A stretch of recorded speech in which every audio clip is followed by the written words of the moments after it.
आज कर्जतमध्ये उद्धव साहेबांची प्रचार सभा होती। त्या सभेमध्ये आम्हाला जाण्याची संधी मिळाली। त्यावेळेस उद्धव साहेबांनी स्पष्टपणे सभेमध्ये पनवेल, उरण, कर्जत हे आपले उमेदवार सर्वांना विजयी करा म्हणून आवाहन केलं। आणि तसेच पनवेलमध्ये जो मालमत्ता कराचा विषय आहे तो त्यांनी स्पष्टपणे सांगितलेला आहे की शपथविधी झाल्यानंतर लगेच दुसऱ्या दिवशी 100% जी शास्ती लावलेली आहे ती पूर्णपणे माफ करतील। त्याचप्रमाणे दुहेरी कर लावलेला आहे तो पूर्णपणे रद्द करतील। आणि सिडको वसाहतीतील नागरिकांना दुजाभाव केल्याने 65% सवलत मिळाली नाही, सवलत मिळवून देतील। आणि पलावा सिटीमध्ये जी सवलत पलावा सिटीमधील नागरिकांना मिळालेली आहे ती सवलत सिडको वसाहतीतील नागरिकांना मिळवून देतील असं त्यांनी स्पष्टपणे आपल्याला आश्वासन दिलेलं आहे। अभर सभेत सांगितलेलं आहे। आता आपल्याला सर्वांना माहिती आहे कशा प्रकारे इथले शेकापचे उमेदवार श्री बाळाराम पाटील साहेब लोकांची दिशाभूल करतायत। आता याच्यावर कारवाई झालेली आहे। त्यांना आदेश दिलेले आहेत की त्यांनी त्याचे चिन्ह माघार घ्यावेत, त्यांनी माघार घ्यावी असे त्यांना आदेश दिलेले आहेत। त्यांनी आतापर्यंत गैरवापर केलेला आहे, उद्धव साहेबांची मशालचा गैरवापर केलेला आहे, त्याच्या फोटोचा गैरवापर केलेला आहे, लोकांनी दिशाभूल केलेली आहे। त्याच्यामुळे आज स्पष्टपणे उद्धव साहेबांनी त्यांच्यावरती खूप मोठी त्यांना हे केलेले आहे की तुम्ही स्पष्टपणे सर्व माघार घ्या आणि जेणेकरून आपला उमेदवार सहकार्य करा। खरं तर मला उमेदवारी देऊन उद्धव साहेबांनी एका स्त्री शक्तीचा सन्मान केलेला आहे। कारण की महिलांना खूप कमी ठिकाणी उमेदवारी मिळते। माझ्यासारख्या महिलेला ज्यांनी फक्त एकच टर्म नगरसेवक म्हणून काम केलेलं आहे, खूप लवकर मला संधी देऊन त्यांनी माझा खरंच खूप खूप मोठा सन्मान केलेला आहे। त्यांचे मी मनापासून आभार मानते। आणि नक्कीच आमचा जो मुद्दा आहे, उद्देश आहे विकास विकास विकास। आणि ह्याच मुद्द्यावरती आपण ही निवडणूक लढतोय। आणि उमेदवारी मला खरं तर जनतेतून आलेली आहे, विविध सामाजिक संस्थांमधून आलेली आहे, विविध जाती धर्माच्या लोकांतून आलेली आहे। आणि 2,80,000 माझं भारत ज्यांच्यावरती निर्यात लावलेला आहे त्या नागरिकांकडून आलेली ही उमेदवारी आहे। पण आपल्याला उमेदवारी दिलेली असताना इथले प्रस्थापित नेते असतील, पुढारी असतील, ह्यांना कुठेतरी त्रास होतोय, ह्यांना आपली उमेदवारी पचत नाहीये। ते कायम आपल्याला उपयोग समजून आलेले आहेत, आताही ते आपल्याला उपयोग समजताय। तरी पण आम्ही संघर्ष करणार आणि जिंकणार। आता मध्येच एक इव्हेंट झाला, एका नावडेमध्ये शेकापचे काय कार्यकर्ते होते, आमचे तिथे काय कार्यकर्ते पत्रपाठाला गेले होते। त्यावेळेस शेकापच्या कार्यकर्त्यांनी आमच्या कार्यकर्त्याला दमदाटी केली, शिवीगाळ केली, हातातली पत्रक खेचून घेतली, तुम्ही इथे प्रचार करायचा नाही, आमचा इलाका आहे। आम्ही लगेच तळोजा पोलीस स्टेशन मध्ये त्यांच्या विरोधात कंप्लेंट केली आणि एनसी केलेली आहे। अशा प्रकारचे इथे आपण पाहतो गोष्टी घडतायत।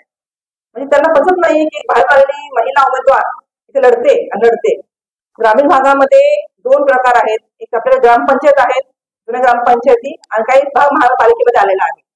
तर दोन्ही गावामध्ये झेडपी असेल आणि कोणती गावं असतील तर दोन्ही ठिकाणी खूप छान प्रचार मिळालेला आहे। तिकडे आपले कट्टर शिवसैनिक आहेत, पदाधिकारी आहेत, त्याचा मोठा आपल्यासोबत सहकार्य आहे, त्याचा पुरा पाठिंबा आपल्याला आहे। त्याच्यामुळे ग्रामीण भागाची चिंता आम्हाला नाहीये।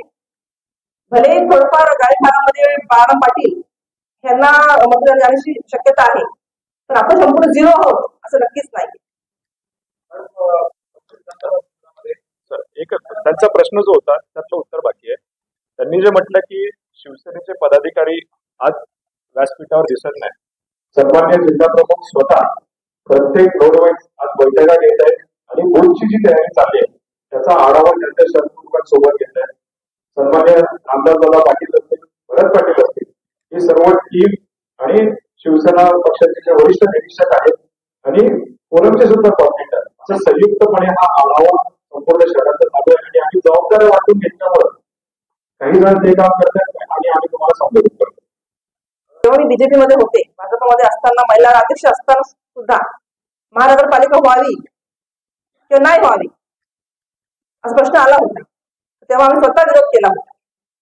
तेव्हा मी स्वतः महिला अध्यक्ष होते। आमदारांची इच्छा होती की महानगरपालिका व्हावी, पण जनतेची इच्छा होती की तेव्हा महापालिका नकोय, हवी असेल तर आमची वेगळी महापालिका व्हावी, खारघर गामोठा कळंबोली सिडको असा ती वेगळी महापालिका व्हावी। तरी पण त्यावेळेस मी पदावर असताना सुद्धा जवळपास 2000 फॉर्म भरले होते की आम्हाला महानगरपालिकेवर समाविष्ट व्हायचं नाही, म्हणजे माझा विरोध तेव्हापासून आहे। त्याच्यानंतर 2016 मध्ये महापालिका फॉर्म झाली, 17 मध्ये आम्ही निवडून आलो आणि निवडून आल्यानंतर 2020 मध्ये 19 मध्ये ठराव पास झाला। ठराव पास झाल्यानंतर 20 मध्ये बिलं वाटण्यात आली। जेव्हा बिलं लोकांपर्यंत पोहोचली तेव्हा मात्र लोक जागृत झाले की कुठली बिलं आली आणि बिलं मुद्दाम 2020 मध्ये दिली, तर 19 मध्ये आमदार साहेबांचे इलेक्शन होते, इलेक्शन मध्ये काय प्रॉब्लेम नको व्हायला त्याच्यामुळे ही बिलं 2020 मध्ये दिली गेली आणि बिलं जसे हातात पडता आम्ही माझा अभ्यास केला, वाचन केलं की कशा प्रकारे प्रशासनाने अभ्यास करून कशा प्रकारे ही बिलं लावली आहेत आणि आम्हाला समजताच आम्ही आमचे लॉयर आहेत त्यांना भेट दिली, समजून घेतलं की महाराष्ट्र म्युनिसिपल कॉर्पोरेशन ऍक्ट काय नियम आहेत, काय कायदे आहेत आणि त्याप्रमाणे अभ्यास करून आम्ही लोकांपर्यंत पोहोचलो, सांगितलं हे बिल चुकीचे आहेत, बेकायदेशीर आहे, अवाजवी आहे आणि दुहेरी आहे आणि ह्याला आम्ही जेव्हा विरोध केलाच होता। सुरुवातीला म्हणता जी माझी उपस्थिती होती ती आज जनरल बॉडी मीटिंग मध्ये मी उपस्थित आहे ही माझी उपस्थिती होती, तिला माझी सही होती, तर मी होतेच उपस्थित होते त्यावेळेस, पण टॅक्स लावावा या मुद्द्यावर कधी बोललेच नाही, एक शब्द बोललेले नव्हते। राष्ट्रवादी काँग्रेस आमच्या सोबतच आहे, आमची मध्ये मीटिंग पण झालेली, भले या जिल्हा अध्यक्ष जे आहेत त्यांच्या सोबत नाहीयेत आणि काँग्रेसचे जिल्हा अध्यक्ष तेही आमच्या सोबत नाहीयेत। ह्याच्या आधी पण म्हणले की सर्व प्रस्थापित पुढारी हे एकत्र झालेले आहेत, त्यांना आपण उपरे, त्यांच्यासाठी आम्ही उपरे आहोत, आता कधीही आम्हाला साथ देणार नाहीये हे निश्चितच आहे। त्याच प्रकारे आपण पाहतोय की 2014 मध्ये जेव्हा मी पहिली ग्रामपंचायत इलेक्शन लढले होते त्यावेळेस सुद्धा आम्ही कॉलनी फोरम म्हणून एकटेच होतो, सर्व प्रस्थापित पुढारी हे एकत्र आले होते, म्हणजे हाच प्रकार आताही पाहायला मिळतोय। म्हणजे ह्यांना बाहेरून आलेले लोक नको आहेत, भलेही त्यांना 70% शहरी भागाची मतं त्यांना पाहिजे, पण नेता म्हणून त्यांना आपण नको आहेत। त्याच्यामुळे पण मी एवढं सांगेल जरी आपल्या सोबत जिल्हाध्यक्ष नसतील, ते प्रस्थापित नेते नसतील, पण राष्ट्रवादी काँग्रेसला मानणारी जनता जी आहे, काँग्रेसला मानणारी जनता जी आहे ती माझ्या सोबत आहे। आपल्या सोबत कॉलनी सिडको कॉलनी वसाहतीतील जे नागरिक आहे त्यांचा पूर्ण पाठिंबा आहे, तर आपण गेले 11 वर्ष झाले कॉलनी एरियामध्ये काम करतोय, इतर जे काही समस्या असतील कॉलनीच्या लोकांतील ते आपण आतापर्यंत सोडवल्या आहेत, त्याच्यावर काम केलेलं आहे, नक्कीच त्यांचे इमोशन्स माझ्यासोबत आहेत। तसेच इथे आपण एकमेव मराठा उमेदवार आहोत, त्याच्यामुळे मराठा मतही आपल्याला नक्कीच मिळणार आणि आपल्यासोबत मुस्लिम समाज जो विशेष करून उद्धव साहेबांना मानतो, त्याला जेव्हापासून मानतो असा समाज आपल्या सोबत आहे, त्याच्यामुळे हे मतही आपल्याला मिळतील आणि आमचे मीटिंग्स पण झालेले आहेत। इथले जे आरपीआय पक्ष आहे, दलित समाज आहे, त्यांच्याबरोबर आमचे मीटिंग झालेले आहेत, त्यांचाही पाठिंबा आम्हाला नक्कीच आहे। आणि उद्धव साहेबांचे मनापासून आभार मानते की त्यांनी उमेदवारी देऊन एका महिला शक्तीला त्यांनी सन्मान केलेला आहे आणि आपला जो उद्देश आहे, आपला जो विजन आहे ते आत्ताच मंगेशजींनी वाचून दाखवलेला आहे। आमचा पहिला प्रश्न जो आहे मालमत्ता कराचा, दुसरा पाणी प्रश्न, आरोग्य व्यवस्था, प्रदूषण, त्याचप्रमाणे शिक्षा व्यवस्था, तर ह्या सर्व गोष्टी आपण घेऊन इथे आलेलो आहोत आणि आपल्याकडे क्लिअर पिक्चर आहे की आम्ही कसं काम करणार आहोत, रस्ते बनवताना आम्ही कशा प्रकारे कुठल्या पद्धतीने आम्ही रस्ते बनवणार आहोत, प्राधान्यक्रम काय असेल, तर आम्ही सर्वांचा अभ्यास करून तिथे उतरलेलो आहोत। आमचा फक्त उद्देश एकच आहे, विकास विकास आणि विकास। महिला प्रकल्पग्रस्त जे आहेत ज्यांच्या जागा एअरपोर्टने बळकावल्या होत्या त्यांना चुकीचे आश्वासन दिले होते की तुम्हाला जागा दिल्यानंतर सगळी सोय सुविधा तुम्हाला आम्ही देऊ, तर आतापर्यंत त्यांना पोझिशन दिलेलं नाहीये, कुठे सोय त्यांना दिलेली नाहीये, तर हे प्रश्न आम्ही मार्गी लावू। त्याचप्रमाणे गरजेपोटी जी घरं आहेत ते अजूनपर्यंत आमदार प्रशांत ठाकूर स्वतः ते आगरी असताना सुद्धा आगरी बांधवांची त्यांना समस्या कळलेली नाहीये आणि ते घरं त्यांनी नियमित केलेले नाहीयेत, तरी घरही आम्ही नियमित करण्याचा प्रयत्न करू। त्यांनी जे लोकांना सुरुवात ठेवलेलं आहे टर्म्स अँड कंडिशन्स लावून, रूल्स अँड रेग्युलेशन्स लावून, ते आपण संपूर्णपणे कमी करून सिडकोकडून इरादापत्र काढून घेऊ आणि त्यांचे हे सर्व गोष्टी मार्गी लावू। पनवेलमध्ये सभा घेतलं आयोजन होतं, पण आम्ही 15 दिवस असल्या कारणाने आम्हाला उमेदवारी शेवटी शनी मिळालेली आहे, खूप कमी वेळ होता आमच्याकडे, त्या कमी वेळेमध्ये प्रचार करणार सभा घेणार, त्या कारणाने सभा थोडी टाळण्यात आलेली होती।